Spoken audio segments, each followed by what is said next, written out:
The growing population of youth, we want to make sure that they have opportunities right now to thrive here in Ghana and other countries in the Sahel. Security analyst Adib Saani says inasmuch as these asylum seekers need help, Ghana's border authorities must ensure bad elements do not infiltrate. Because of our proximity to the Cascade region, that is between Ghana, Burkina Faso and the Ivory Coast, they are able to stage attacks. Adib Saani joins me for further analysis on Zoom. Thank you so much for your time. Now, the Ghana Refugee Board says some of the Burkinabe nationals who fled fighting into Ghana have already begun heading southwards as they continue searching for their livelihood. How worrying is this development, knowing that their total numbers are still not determined?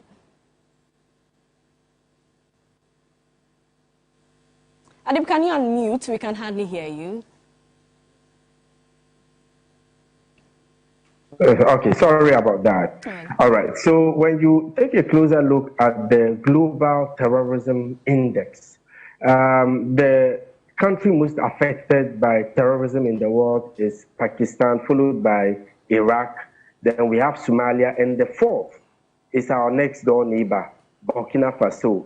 So I would have thought that by now we would have proper structures on the ground, knowing full well that we're going to have a lot of these individuals who are desperate and who might be coming into the country. And at the same time, knowing the security implications of this, because the likelihood that we would have some infiltrating and pretending to be refugees just to take advantage of the status quo is very high.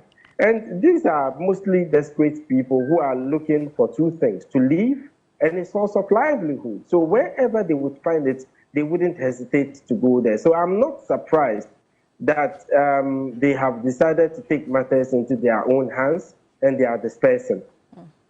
Now, you did talk about the security implication. What should we do then as they're already in the country? You talked about infiltration of some people who could disguise themselves as refugees as well. Okay, so believe it or not, currently, I'm just returning from the north. We seem not to know where these individuals are coming from. We haven't profiled them. In fact, we haven't even vetted them. Okay? And that is serious because under the normal scheme of things, when individuals come, you contain them, so to speak, vet them, then grant them all the courtesies they are supposed to under international law.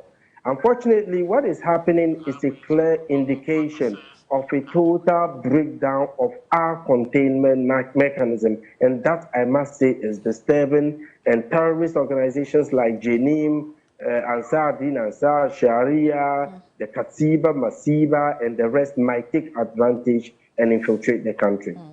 Now, let's talk about the humanitarian issue as well. Many of them are without basic food, water, and amenities. What can Ghana do to support them? Okay, so we have NATMO. We have quite a number of organizations who are operating, who can be of help. And I think Ghana should also collaborate closely with the UN Refugee Agency and see how fast we can provide them these basic necessities.